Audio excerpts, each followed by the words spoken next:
가스펠 프로젝트 1과부터 4과까지 내용이 계속 진행됐고요. 이제 5가 되면서 6장의 이야기들이 시작됩니다.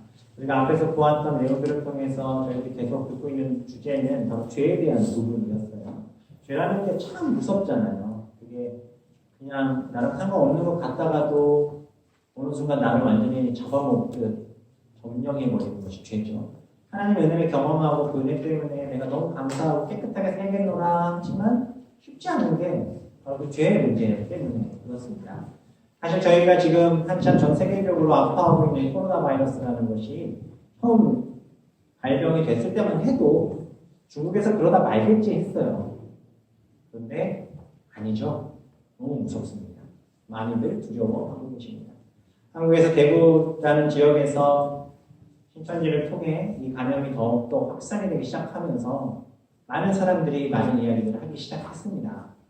그 이야기들 대부분 신천지라는 이단에 대해서 이번 기회는 뿌리를 뽑아야 된다, 잘 됐다 이런 이야기들을 했는데 그때 저는 사실 신천지만의 일이 아닐 수 있겠구나라는 생각을 그 순간 했었고 그리고 결론은 지금 오히려 교회들이 또 공격을 받기 시작하고 있다는 거죠. 너무 무섭습니다. 교회들이 공격을 받기 시작했습니다. 신천지들의 교회 안에 있었기 때문에 감염이 되고 전염이 됐을 가능성이 매우 크죠. 그래서 한국의 큰 교회들은 거의 대부분 온라인으로 예배를 드리기 시작합니다. 왜냐? 교인들 가운데 최소 3% 정도는 신천지 성도들이 있다라고 이미 파악이 되어 있는 상태이기 때문에 그렇습니다. 성도들 중에. 그래서 웬만한 교회는 다 신천지가 들어가 있는 것이 사실입니다. 저도 많이들 보았고요. 그래서 목사님도 어쩔 수 없이 결단을 내렸고 지금 그런 상황 가운데 있습니다. 우리 이러한 일들을 보면서 어떤 생각들을 하십니까? 나와 상관없는 일이라고 생각하십니까? 아니요. 언제 또 어떻게 될지 모른다라는 거죠. 죄가 그렇습니다. 그렇게 무서워요. 처음에 아담이 죄를 지었을 때만 해도 아담은 하나님의 소리를 듣고 벗어서 두려워 숨잖아요. 이거는 죄가 얼마나 무서운지를 깨닫고 수치가 생기고 그 수치 때문에 숨어버리는 거예요. 아주 죄에 처음 죄를 저질렀을 때 모습이지 않습니까? 부끄러우니까. 너무 두려우니까 숨었다는 거예요. 근데 어떤 일이 벌어졌어요? 가인이 죄를 지었을 때 어떻게 됩니까? 거짓말을 해버려요. 난 죄 지은 적 없다라고 얘기합니다. 죄가 점점 발전을 하죠. 죄가 점점 그 바이러스가 커지듯 점점 커져갑니다. 더욱이 가인의 후손이 남에게 죄를 지었을 때는 어디까지 가는지 아십니까? 야다의 신뢰야 내 목소리를 들으나 남에게 아내들이라 내 말을 들으나 자랑하고 있어요. 뭘 자랑하고 있나 볼까요? 내가 상처로 말미암아 내가 사람을 죽였다. 그러니까 누군가 나를 아프게 해서 내가 가서 그 사람을 때려 죽였다. 내 사랑으로 말미암아 내가 소년을 죽여버렸다. 여기서 소년이라고 얘기하잖아요. 어린 아이를 죽인 거예요. 예를 들면 누가 자기를 막 못살게 부르고 이런 것도 아니고 길 가다가 기분 나쁘게 죽인 거예요. 가인 그러면서 하는 얘기가 이 마지막 두 줄이 굉장히 무서운 말이에요. 가인을 위하여는 벌이 700일지는 라멕을 위하여 벌이 77배다. 이게 무슨 말인지 아십니까? 하늘을 향해 대놓고 얘기합니다. 하나님, 내 손주 가인이 죄를 졌을 때 7배, 그치를 치는 사람 7배 벌을 받는다고 했는데 내가 당당하게 얘기하겠는데 하나님 저한테 77배의 배, 아니 나를 건든 사람 77배의 벌을 결국은 받게 될 겁니다. 라고 하나님 거는 뭐 되죠. 난 죄 졌는데 해보려면 해보세요. 해보려면 해보세요. 내가 이런 죄를 지었다는 거예요. 내가 이렇게 잘난 죄를 지었다는 거예요. 무섭지 않으십니까? 남의 얘기가 있으십니까? 안 그래요. 세상이 점점 죄가 아닌 세상이 되고 있지 않습니까? 여기 어린 시절만 생각해 보세요. 제가 20년 전, 아니 제가 뭐 가까이 10년, 15년 전만 해도 동성애나 마약 얘기 꺼내지도 못했습니다. 얘기 꺼내지도 못했습니다. 근데 지금 어떻게 되고 있습니까? 동성애도 자연스럽고 이 땅에서 이제 마리아나 같은 것은 마약이라고 여기지도 않고 사람들이 먹는 것을 아무렇지도 않게 생각하는 시대가 되고 있죠. 이전에 죄라고 여기지 않았던 것들, 지금은 이전에 죄라고 여겼던 것들, 지금은 죄가 아닌 것처럼 되는 게 너무 많아요. 그럼 앞으로 10년, 15년 뒤에 이제는 어떤 영역까지 죄가 아니라고 이야기하고 합법으로 만들어버릴지 사실 감당할 수 없는 수준이 돼가고 있다는 것입니다. 이런 상황 속에서 우리는 어떠한 길을 가야 하겠습니까? 우리는 어떠한 삶의 자리에 계셔야 하겠습니까? 이런 혼탁하고 부서지는 상황 속에 성경은 한 가문의 이야기들을 계속해서 설명해 주고 있습니다. 그것은 바로 여호와의 이름을 불렀던 셋의 후손입니다. 셋의 후손. 이게 가인 있고 아벨 있고 셋째가 셋이니까 한국적인 정서에서 자꾸 셋째라서 셋이라고 이름을 지었다 자꾸 착각들 하시는 것 같아요. 아닙니다. 사실 저도 어렸을 때 그렇게 배운 것 같아요. 셋째니까 셋이야? 이렇게 뭐 외우려고 했던 것 같은데 영어 이름도 셋입니다. 영어 쓰리나 뭐 서드나 뭐 세 번째라는 이름을 쓰지 않았어요. 그래서 아담과 하와가 아들 셋만 낳구나. 그래서 가인, 아벨 셋이라고 생각을 하시면 아니에요. 가인과 아벨 사이에 어마어마하게 많은 건 아니지만 어느 정도 자녀들이 태어났고요.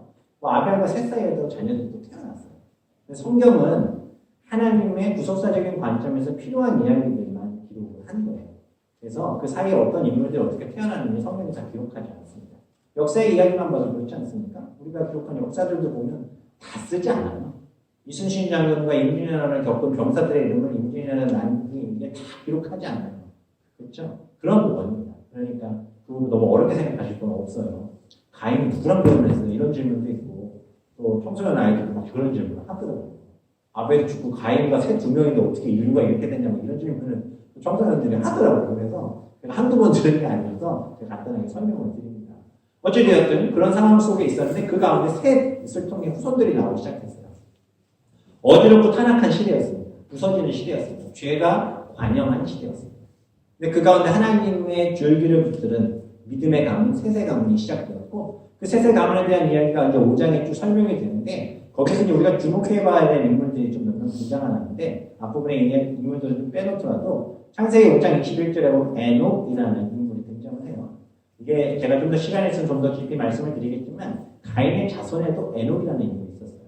셋의 후손에도 에녹이라는 인물이 있습니다. 근데 이 셋의 후손에 나왔던 에녹은 어떤 인물이었습니까? 이 땅을 살다가 하나님 앞에 죽음을 못지않고 올라간 아주 놀라운 일이 있었죠. 그리고 그에 대해서 뭐라고 하냐면 하나님과 동행했다.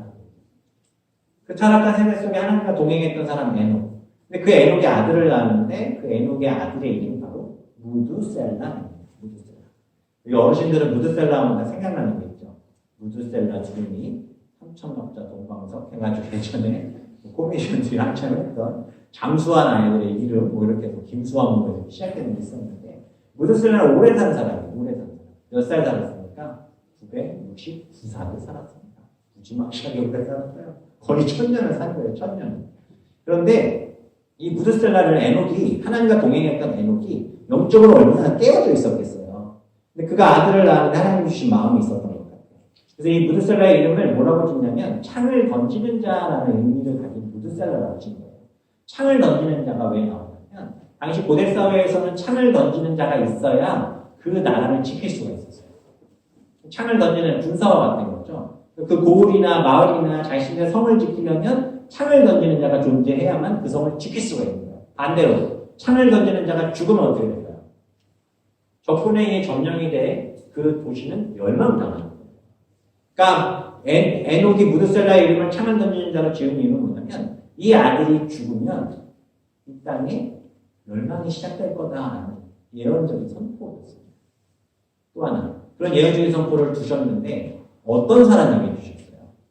가장 오래 산 사람에게 주셨잖아요. 왜 가장 오래 산 사람에게 그가 죽으면 심판이 올 거라고 말씀하셨어요? 우리가 그저 아무 생각 없이 무드셀라 969살 외웠겠지만 거기에는 하나님의 오래 참으심이 있었던 거예요. 내가 이렇게 오랜 시간을 기다리겠다. 이 아이가 죽으면 이 땅에 멸망이 있을 텐데 어떻게 살아야 되겠니라고 우리에게 반문하고 계십니다.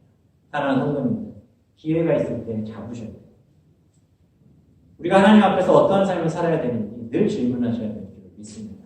실제로 무드셀라가 죽은 날 하늘에서는 비가 내리기 시작했습니다. 노아의 방주 사건이 실제로 무드셀라가 죽은 그날 시작된 하나님의 일이 그대로 이루어졌죠. 그렇다면 인간은 멸망의 길을 돌이킬 수 없었다는 거예요. 왜 그럴 수밖에 없었을까요? 인간은 나약합니다. 그게 너무나 힘들다. 특별히 죄에 물든 세상은 걷잡을 수 없는 거예요. 죄라는 것이 얼마나 무섭습니까? 아까도 말씀드렸지만 처음에 내가 졌을 때는 두려워 떨죠. 저도요. 가끔 말씀드리면 너무 자주 말씀드린 것 같아서 이제 안 하고 싶은데 또 하겠는데요. 제가 어머니가 모아놓은 그 종지 안에서 처음에 100원짜리를 훔칠 때 덜덜 떨면서 훔쳤어요.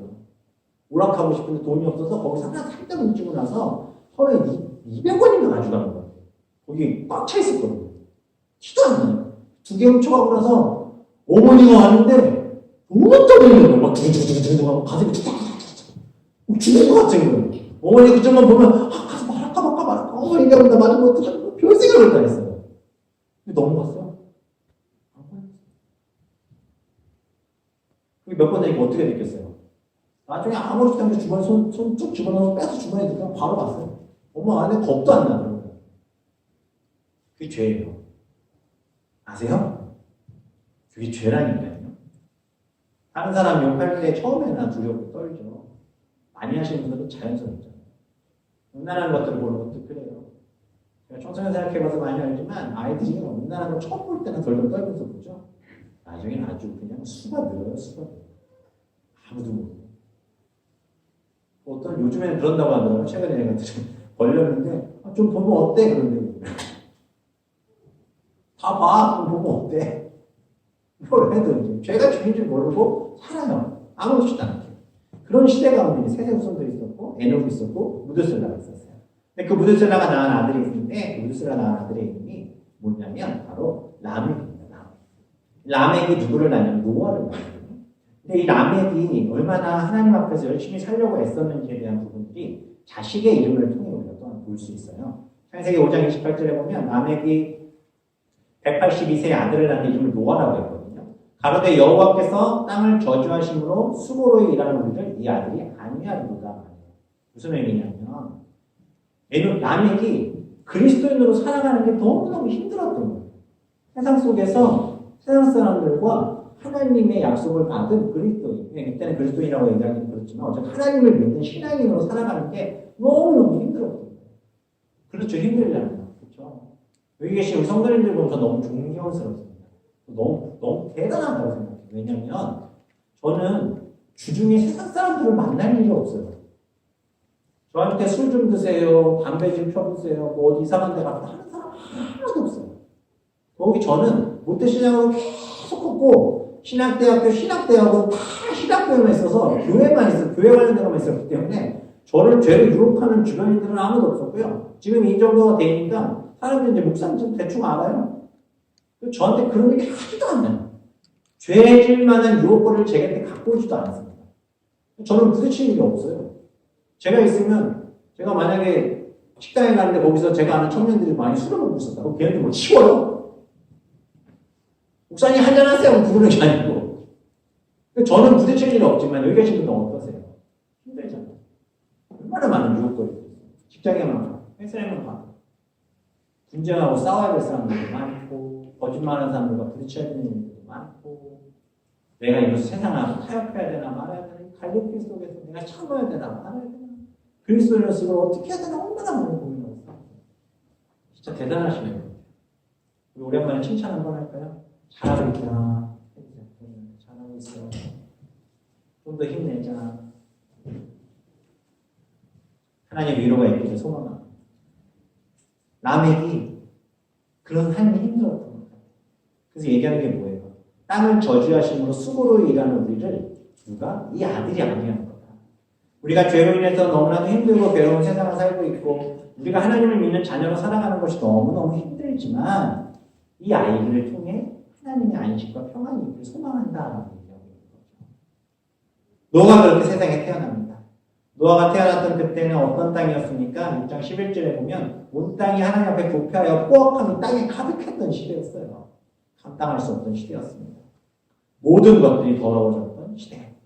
근데 이 이유에 대해서 6장이 시작되면서 그 죄악의 근원에 대해서 설명을 하는데 6장 1절 이렇게 얘기하고 있습니다. 사람이 땅 위에 번성하기 시작할 때 그들에게서 딸들이 나기 시작했어요. 사람이 땅 위에 번성했다라는 것은 가인 후손으로 보는 견해가 굉장히 큽니다. 그러니까 죄의 근원을 끌어내지 못한 그것을 여전히 갖고 있는 가인 후손들이 이제 사람의 딸들로 표현이 돼요. 성경에서. 그들이 땅에 이제 번성하고 많아지기 시작했는데 하나님의 아들들이 사람의 딸들의 아름다움을 보고 자기들이 좋아하는 모든 여자를 아는 것이죠. 여기서 하나님의 아들들은 셋의 후손들일 가능성이 굉장히 커요. 그러니까 쉽게 말씀드리면 교회 다니는 사람들이 교회 다니지 않는 이성들을 만나려고 하기 시작했다. 누가 잘못한 걸까요? 세상에 하나님을 알지 못하는 사람들이 우리를 유혹해서 거기에 가서 죄를 지은 겁니까? 아니면 우리가 거기로 가는 겁니다. 성경은 분명하게 하나님의 아들들이 이것을 시작했다고 얘기하고 있어요. 즉 하나님의 말씀대로 살아가야 될 자녀들이 그렇게 살지 못하고 세상의 사람들을 향해 다가가 그들과 교제하고 나누고 죄와 하나 되기 시작했다라고 보는 거죠. 그래서 3절의 말씀에 보면 여호와께서 이르시되 나의 영이 영원히 사람과 함께하지 아니하니 이는 그들이 육신이 됨이라 말씀하시거든요. 하나님은 죄와 같으실 수 없는 분이시죠. 여기서 육신이라는 단어는 바로 죄라는 단어와 같습니다. 죄가 된 인간에게 더 이상 그들과 하나님은 합쳐질 수 있으세요? 없으세요? 없으시다는 거예요. 그들과 더 이상 같이 할 수 없으시다는 거예요. 그리고 말씀하신 게 그들의 날은 120년이 될 것이다. 120년의 마지막 시간을 주시는 거예요. 그 기간이 바로 노아의 방주가 만들어졌던 시간이기도 합니다. 그러면 죄가 관영하고 하나님의 아들들이 죄 가운데 있는 사람들, 세상 사람들과 어울리고 있으면 하나님의 심판에 있어서 그들이 잘못돼야 될 거 아니에요. 그렇죠? 그래야지 이제 그 사람도 좀 벌을 받았으니까 돌아올 거 아니에요. 근데 참 성경의 이 4절 말씀이 두렵고도 무섭습니다. 뭐라고 합니까? 당시의 땅에는 네피림이 있었고요. 그 후에도 하나님의 아들들이 사람들의 딸들에게도 들어와 자식을 낳았으니 그들은 용사라 고대의 명성이 있는 사람들이었더라 라고 말하고 있어요. 무슨 얘기냐면 하나님의 아들들이 세상의 여인들과 결혼을 하고 만나서 자녀를 낳았는데 그 자녀들이 너무 잘생기고 잘 나가는 거예요. 명성을 얻기 시작하고 세상적으로 너무너무 성공한 인생들이 되기 시작합니다. 쉽게 말씀드립니다. 하나님의 자녀들이요 세상 자녀와 결혼을 했더니 더 잘 먹고 잘 살아. 그래서 결혼을 했더니 교회 다니는 내 둘째보다 교회 안 다니는 사람과 결혼한 내 첫째가 둘째보다 훨씬 잘 살고 훨씬 부자 살고 세상적으로 너무 떵떵거리는 사람. 둘째는 맨날 힘들어. 맨날 아파. 신앙생활은 열심히 하는데. 그러니까 첫째가 와서 얘기하는 거야. 야, 교회 가지 마. 너 교회 가서 해. 나와봐. 진짜 얼마나 세상이 놀고 먹고 즐길 게 많은데 이 주일날 그냥 코로나 바이러스 걸릴 수도 있는데 교회는 뭐 하나 가서 혼자서 앉아있어. 가지 마. 이런 거. 그래서 안 돼. 나 예배 드려야 돼. 한 번만 와봐. 한 번만. 아니야. 나 예배 드려. 한 번만 와봐. 주일에 한 번만 와봐. 화목 받는 하나님도 청구 안 되는 거야. 진짜 구원 못 받냐? 한 번만 나와. 아니야. 안 돼. 야 진짜 좋은 데 가면 내가 돈 다 내줄게. 가자. 한 번 간 거야. 어떻게 됐다는 거야? 너무 좋은 거야! 놀고 먹고 쉬고 세상에 좋은 것들이 너무 많은 거예요. 더 잘 살고 잘 먹고 사는 거예요. 그걸 그렇게 된 거예요. 실제로 고대 사회. 하나님을 떠났더니 더 잘 먹고 잘 사는 거예요. 하나님을 떠났더니 너무너무 행복해진 것 같은 느낌을 두고 사는 거예요. 더 유명한 사람이었어요. 뭔가 잘못된 것 같지 않습니까? 하나님을 바라보지도 않고 끝까지 믿음을 지키지도 않았고 정도를 벗어나 세상의 것들을 품고 살아도 세상의 길을 따르고 죄를 범하며 세상과 하나가 되었는데도 자식들이 잘 되고 건강하고 유명한 사람이 됐어요. 어떤 길을 택하시겠어요? 교회 오시겠어요? 안 오고 내 자식 잘 되는 거 결정하시고 그걸로 가시겠어요? 주일 성수하지 않고 헌금 제대로 안 하고 섬기지 않아도 괜찮다는 거예요. 주일에 아이들이 예배 빠지고 학원 가고 학교에 가도 좋은 대학 들어가는 거예요. 더 좋은 직장 생활 하는 거예요. 동료들과 2차, 3차 가고 술 먹고 탕진되고 뭐 마약하고 뭐 다 해도 더 잘 먹고 잘 살고 건강하게 사는 거예요. 어떻게 하시겠어요? 근데 교회 다닌다고는 이놈의 시기는 맨날 뭐가 안 되고 안 풀리고 힘들고 죄 짓고 살아도 미워하고 시기하며 살아도 잘 되더라는 거예요. 오히려 하나님의 말씀대로 살면 손해보는 일이 많고 예수 믿는다고 말하면 어깨를 못 펴요 지금은. 교회 다닌다고 말하면 부당한 대우를 받기 시작하는 일들이 벌어지기 시작했잖아요. 주일에 일해야 되는데 주일 성수해야 한다는 동료들에게 가족들에게 손가락질 당하기만 하니까 오히려 예수님 믿는 것이 더 어렵고 예수님 안 믿는 것이 더 잘 되는 것처럼 보이고 있는 세상 속에 우리가 살잖아요. 이 시대가 그렇지 않습니까? 예수님 안 믿는 것이 더 잘 되는 것 같아 보이지 않습니까? 주일날 가게를 오픈해야 더 부자가 될 것 같아서 여는 사람들이 얼마나 많습니까? 돈 잘 버니까 사실 더 벌리죠. 주말에 장사 더 잘 되는데 교회 다녀도 그렇게 열심히 믿지 않아도 된다고 생각하기도 하죠. 적당히 믿어도 괜찮다라고 생각하고 절충안을 마련하죠. 그러면서 어떤 일이 벌어져요? 온라인 예배 드릴 테니까 좋대요. 제가 어저께 한국교회 온라인 예배 드리는 분들이 너무 많아서 몇 군데 들어가서 보고 뭐라고 대답들 하는지 보고 그거에 또 누가 게시판에 글 남는 것도 보고 충격을 받았어요. 너무 좋다. 차 막히는데 안 타고 가도 되고 나 머리도 안 감았는데 예배를 드리고 있어. 와, 라면 먹으면서 예배 드려봤어. 너무 좋아. 우리 앞으로 계속 온라인 예배 드립시다. 헌금은 온라인으로 입금하면 되잖아요. 이런 사람들이 생기기 시작했어요. 눈물이 나요. 교회는요, 모여 예배하는 공동체가 교회예요.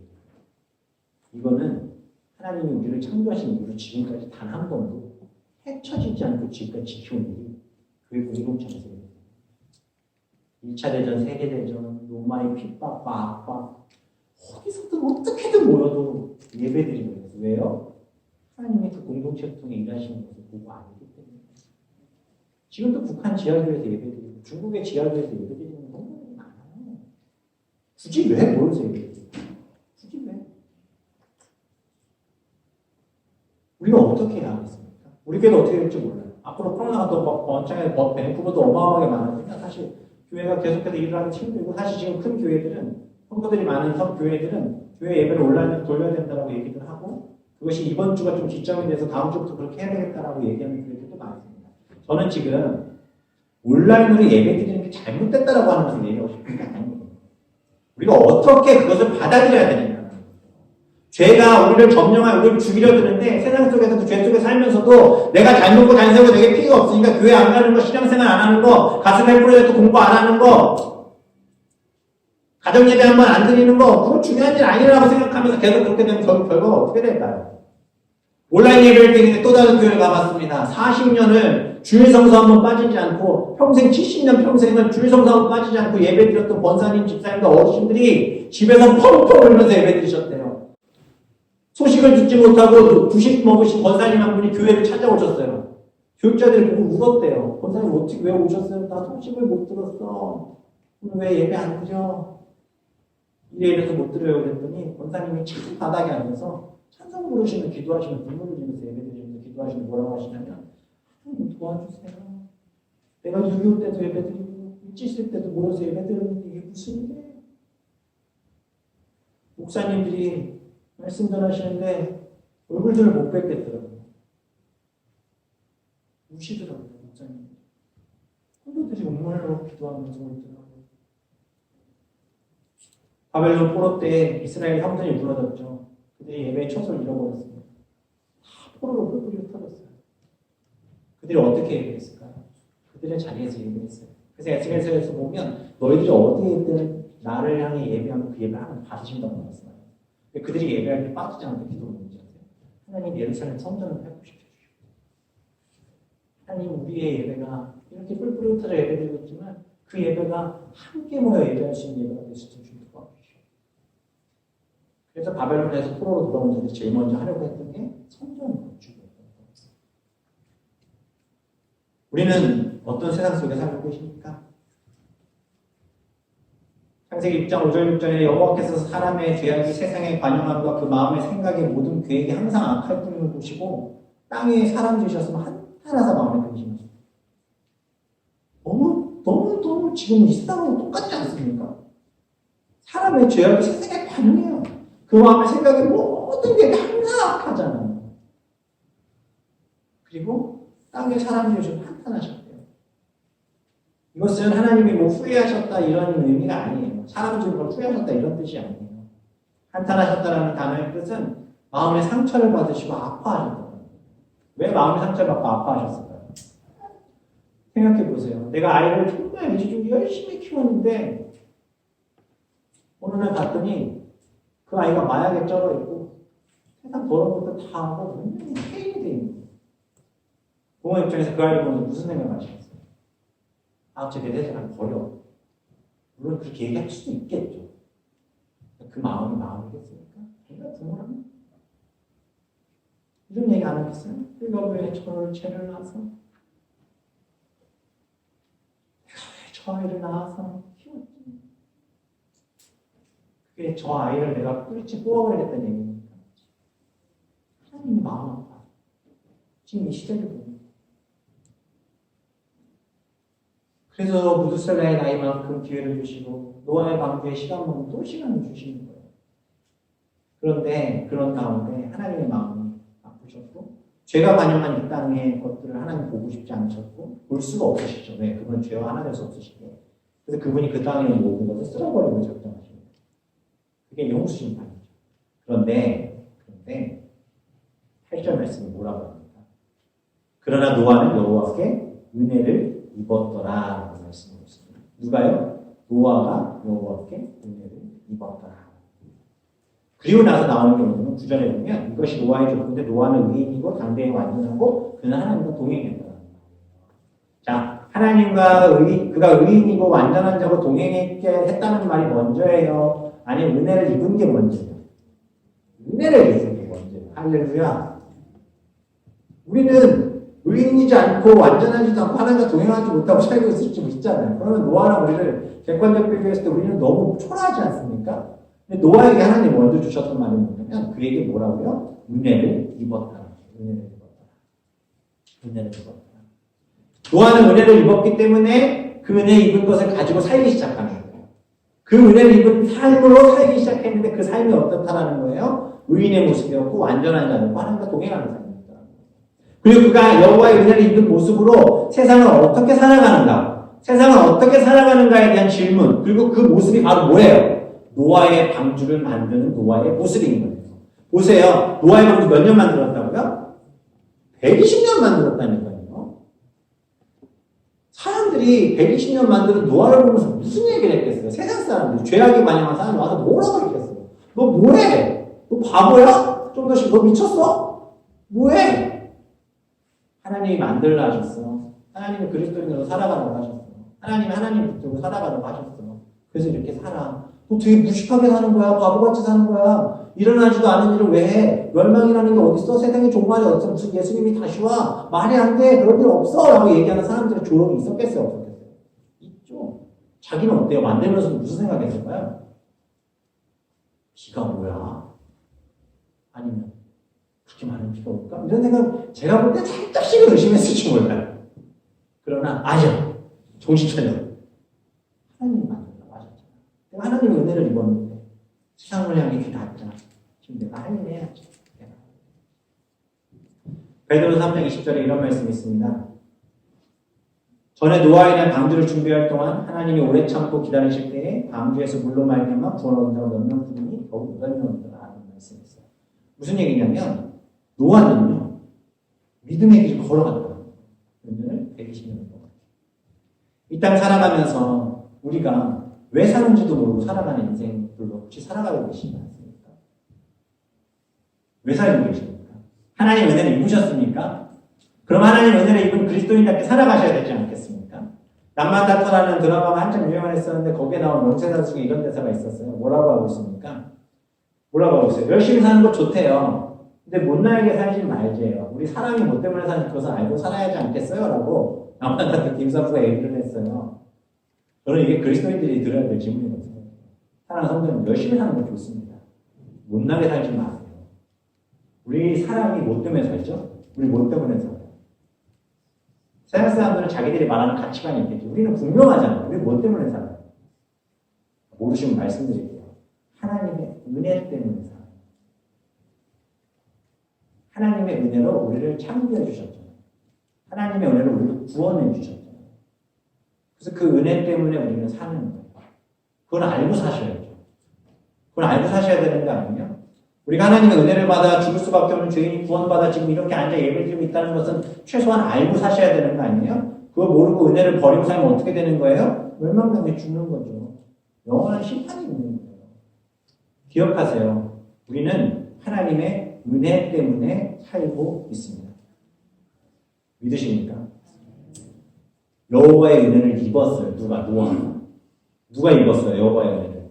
우리가 입었어요. 우리가 여호와의 은혜를 입었습니다. 그럼 어떻게 해야 돼요? 세상 사람들이 뭐라 하든 손가락을 하든 말든 그리스도인답게 손을 들고 사십시오. 그리스도인답게 피해를 당하는 것도 그리스도인답게 사십시오. 우리가 이 땅에서의 삶으로 끝날 거면 얼마든지 누리고 사십시오. 제가 화관하고 담담하고 예언하기는 좀 그렇지만 예언하고 살 수도 있죠. 이건 예언을 하면 예언해도 될 것 같아요. 이런 손목사도 예언 인사 받았다고 이런 얘기 하지 마세요. 그런 얘기 아니니까. 제가 예언하는데 하나님의 은혜 붙들고 세상에서 피해보고 손해보고 다치고 아픈 일을 당해도 하나님의 은혜 붙들고 살면 마지막 때에 멸망의 날에 구원받는 은혜가 있을 줄 믿습니다. 확신해요. 노아를 보세요. 사람들이 욕했어요? 바보짓 한다고 했어요? 결론은요? 결론은 어떻게 났어요? 결론은 어떻게 났어요? 노아의 방주는 세상을 멸망시킨 그 물이 세상에 가득 차는 순간 어떻게 되죠? 떠오르죠. 어디까지 떠올랐습니까? 세상의 모든 것들을 물밑으로 수장시키고 그 위에 구원받은 하나님의 사람들만 살아남았어요. 수영 잘하신다고요? 잠수 오래 하실 수 있으세요? 할 수 있을까요? 마지막 때에 그 은혜를 입고 구원받는 우리 모두 성도들 되셔야 되겠습니다. 마지막 순간에 방주문이 닫히는 그 순간까지도 사람들을 유혹했어요. 바보라고. 제가 예전에도 이 6장 말씀을 한번 전하면서도 말씀드렸지만 노아가 눈물을 흘렸을 순간이 있죠. 언제일까요? 배 다 만들고 눈 꽉 닫고 안에 들어가서 노아가 어디로 갔을까요? 하늘을 봤겠죠.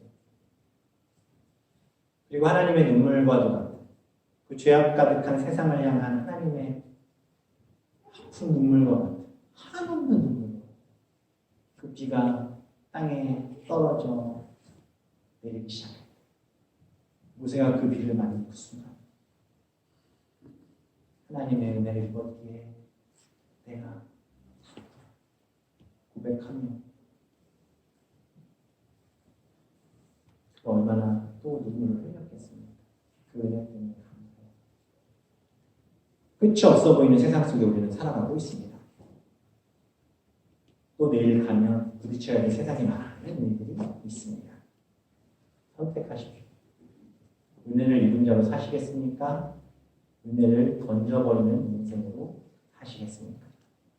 예수 그리스도의 놀라운 은혜로 구원받은 하나님의 사람들로 사시고 하나님의 형상을 회복하여 흘러가는 삶을 사시기를 주님의 이름으로 축원합니다. 우리 시간에 기도합니다.